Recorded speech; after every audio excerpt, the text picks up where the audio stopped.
Digo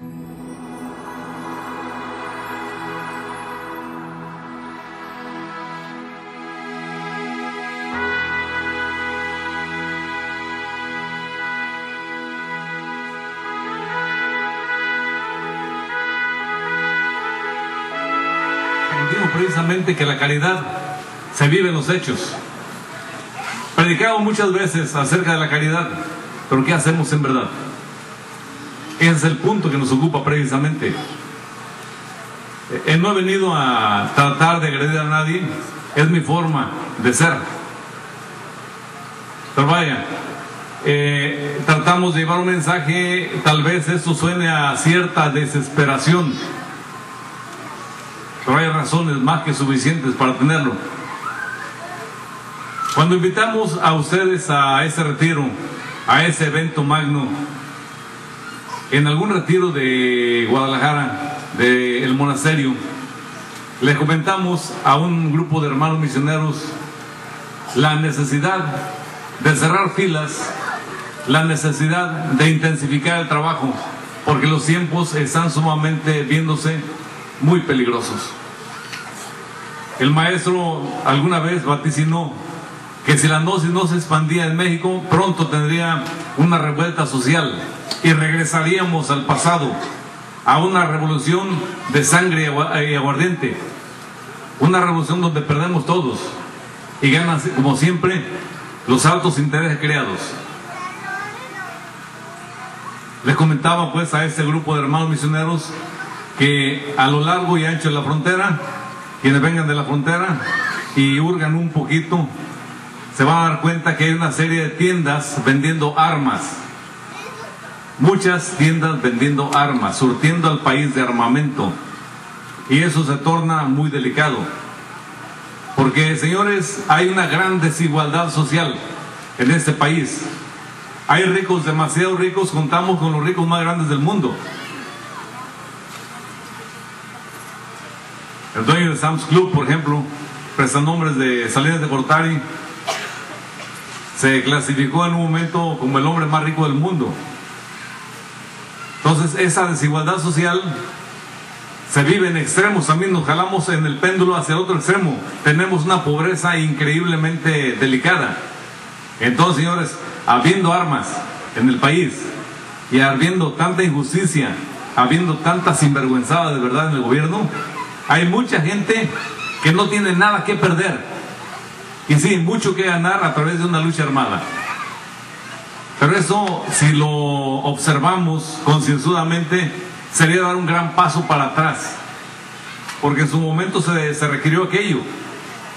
El maestro viene como un revolucionario terrible en un momento histórico adecuado a iniciar una gran revolución, una revolución no de sangre y aguardiente, una revolución de conciencia, porque ya no estamos para guerrear contra los demás, sino para guerrear contra nosotros mismos, porque la solución no está en querer que tú cambies, sino más bien querer cambiar en la persona.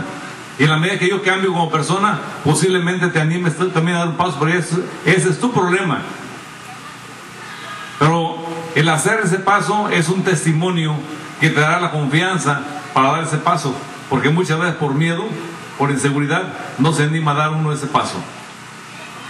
Entonces, hermanos, vivimos momentos muy delicados. Nosotros los gnósticos, los aprendices de gnósticos, los que anhelamos un día llegar a ser gnósticos, nos presenta la ley y el maestro una magnífica oportunidad para llegar a lo que es ver con conciencia nuestra realidad, la realidad del país, y hacer algo por esa realidad. Si no hacemos nada por esa realidad, señores, la realidad nos va a rebasar.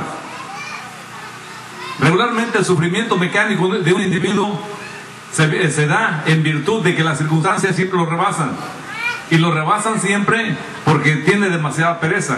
Federico Nietzsche decía que el gran problema de la humanidad es la pereza. Y si nos observamos y somos honestos, tenemos mucha pereza mental. Oh, mañana, ¿no?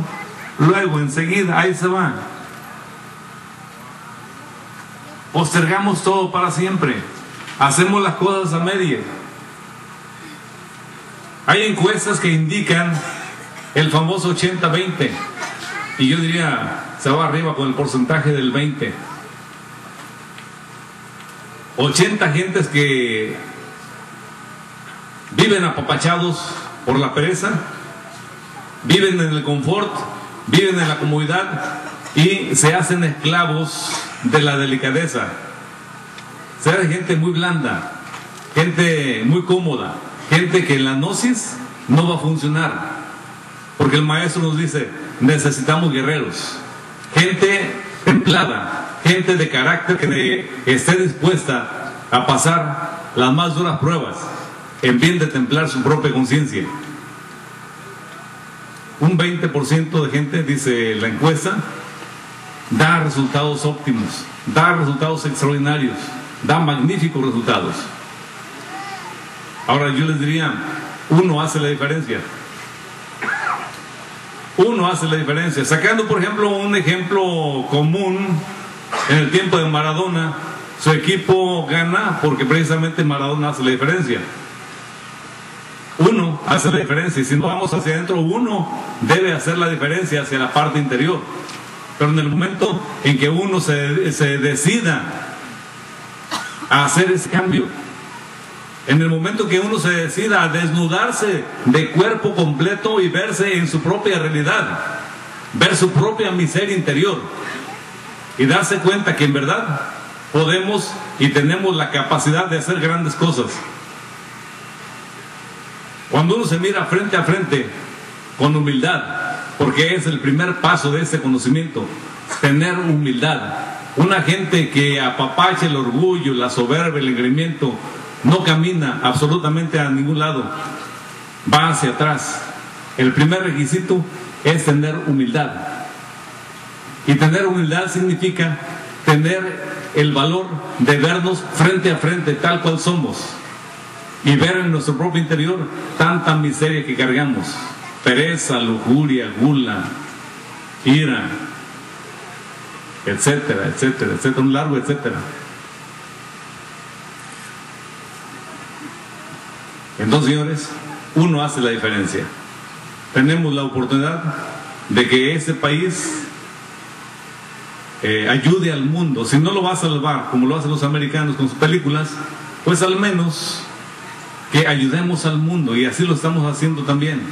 Uno hace la diferencia. Ojalá que ese uno seamos nosotros, cada uno de nosotros, nos pongamos las pilas y tengamos el valor de enfrentar esa realidad, nuestra propia realidad y la realidad que nos circunda también, y ver que de verdad hay mucha injusticia, hay mucha pobreza, hay mucha enfermedad.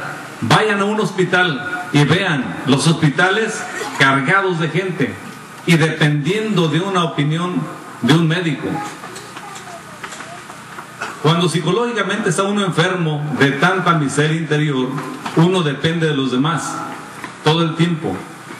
Hay gente hipocondríaca que con solo saber que por ahí nació una nueva enfermedad, se está muriendo ya de esa enfermedad, precisamente porque tiene enferma la psiquis.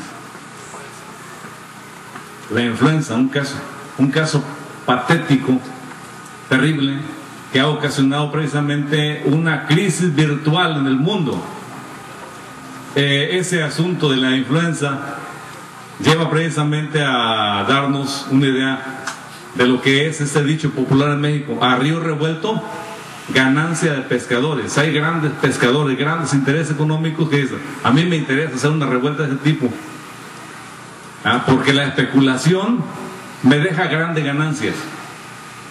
Y quien no tiene un criterio mínimo, que lo que deberíamos tener es un criterio mínimo. Nosotros deberíamos tener conciencia, que es la que nos da el discernimiento preciso, matemático, de lo que es una realidad y lo que no es una realidad. Con discernimiento de conciencia o con criterios nos daremos cuenta, o con un poquito de intuición, que son jugadas simplemente que los grandes intereses creados hacen para afectar a los demás y para ellos subir al tope de la escalera, para ellos seguir en esa lucha que no tiene límites, una lucha voraz, fatal, que va a terminar por destruirlos a ellos y también nosotros, por ser cómplices a través del silencio.